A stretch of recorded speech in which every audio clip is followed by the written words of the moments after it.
শীতকাল মানেই তো মূলো, আলু, বেগুন, টমেটো, সিম, বাঁধাকপি, ফুলকপি, ধনেপাতা।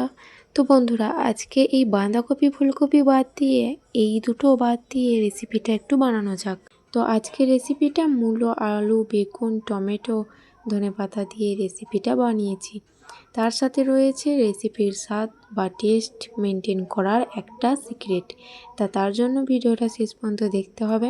তার আগে আমার এরকম রেসিপি পেতে আমার চ্যানেলটা সাবস্ক্রাইব করে পাশে থাকুন। লাইক, কমেন্ট, শেয়ার করতে ভুলবেন না। আর অবভিয়াসলি পাশে থাকা বেল আইকনটা প্রেস করুন, যাতে আমার ভিডিওর আপডেটগুলো সবার আগে আপনাদের কাছে পৌঁছায়। দেখো ফ্রেন্ডস, প্রথমে বেগুনটা কেটে নেওয়া হয়েছে টুকরো টুকরো করে। এবার কেটে নেওয়া হয়েছে মূলো, আর কেটে নেব আলু। এখানে আলু, বেগুন, মূলো আর টমেটো সব টুকরো টুকরো করে কেটে নিচ্ছি। প্রতিদিন একঘেয়েমি ফুলকপি বাঁধাকপি ছেড়ে এই রেসিপিটা অবশ্যই বাড়িতে একবার ট্রাই করুন, কথা দিচ্ছি অবশ্যই ভালো লাগবে। এখানেকার বাঁধাকপি ফুলকপি শীতের মরশুমে ফেভারিট, আমাকে কমেন্টে জানাও।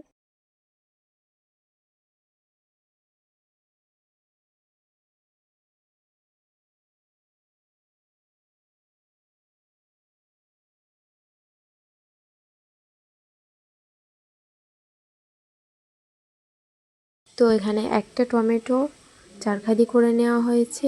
আর তো তোমাদের টমেটোর সাইজটা দেখিয়ে দিই। টমেটোর সাইজটা দেখে নিন, আরও যেই মূলো, বেগুন, আলু কাটা হয়েছে তার সাইজটা দেখে নিন। এগুলো ভালোভাবে ফ্রেশ করে ধুয়ে নেওয়া হয়েছে।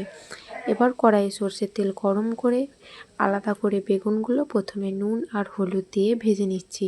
প্রথমে হলুদ, তারপরে লবণ অ্যাড করে বেগুনটা বাদামি করে ভেজে নেব। কিছুক্ষণ নাড়াচাড়া করে 2 মিনিট ভেজে নেওয়ার পর নিজেরাই দেখলে বুঝতে পারবেন বেগুনের গায়ে হালকা বাদামি কালার চলে এসছে। তখন এই বেগুনগুলো অন্য একটা পাত্রে তুলে নেব।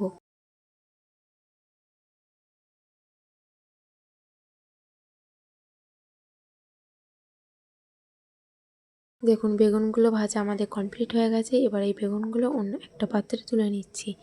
এবার কড়াইয়ের মধ্যে অল্প কিছুটা সরষের তেল অ্যাড করে দিচ্ছি। ওর মধ্যে দিয়ে দিচ্ছি গোটা তেজপাতা আর দিয়ে দিচ্ছি 5 ফোড়ন। তেজপাতা আর 5 ফোড়নটা হয়ে এলে পেঁয়াজের টুকরোগুলো দিয়ে পেঁয়াজগুলো বাদামি করে ভেজে নিচ্ছি। প্রথমে পেঁয়াজটা নাড়াচাড়া করে 2 মিনিটের জন্য ভেজে নেব।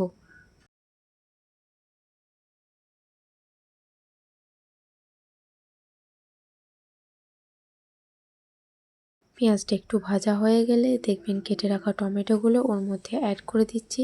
দিয়ে কিছুক্ষণ নাড়াচাড়া করে নিচ্ছি যাতে টমেটোটা কুক হয়ে যায়। এবার কেটে রাখা সবজিগুলো ওর মধ্যে অ্যাড করে সবজিগুলো কিছুক্ষণ নাড়াচাড়া করে ভেজে নিচ্ছি। আর অতি অবশ্যই দিয়ে দিচ্ছি 1 চামচ হলুদ গুঁড়ো আর দিয়ে দিচ্ছি 1 চামচ লবণ।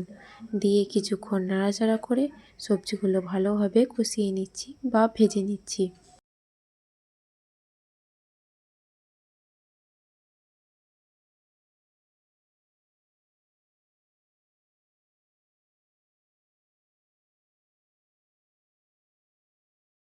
এখানে আমার অল্প কিছুটা সর্ষের তেলও অ্যাড হয়েছে বা সর্ষের তেল আমি অ্যাড করেছি। আপনারা চাইলে আপনাদের পরিমাণ মতো অল্প তেল দিয়েও রেসিপিটা তৈরি করতে পারেন।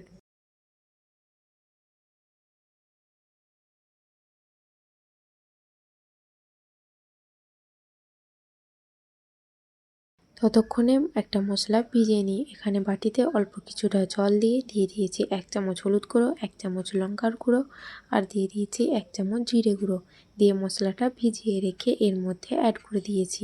মশলাটা দিয়ে কিছুক্ষণ নাড়াচাড়া করে দেখবেন যখন গায়ের জলটা মরে গিয়েছে তখন দিয়ে দেবো পরিমাণ মতো লবণ। আপনারা চাইলে এই স্টেজে লবণটা দিতে পারেন।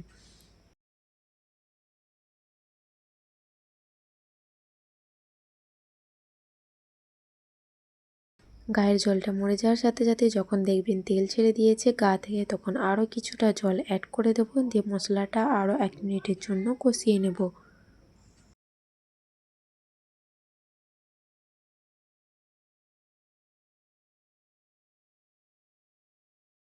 এইভাবে মশলাটা আমি দুবারের জন্য কষিয়ে নিয়েছি অল্প পরিমাণ করে জল দিয়ে, যাতে মশলার কাঁচা গন্ধটা না ছাড়ে।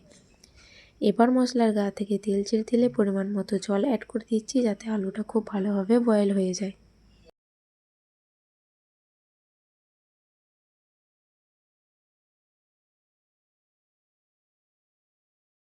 5 মিনিট পর যখন দেখবেন গ্রেভিটা ফুটে গেছে বা আলুগুলো 50%-এর মতো কুক হয়ে গেছে বা বয়েল হয়ে গেছে, তখন ভেজে রাখা বেগুনগুলো এই স্টেজে অ্যাড করে দেবো।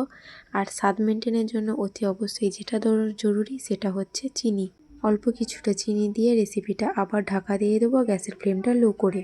5 মিনিট পর আলুর ঢাকাটা খুললে নিজেরা দেখলে বুঝতে পারবেন আলুটা একদম 90%-এর মতো কুক হয়ে গেছে।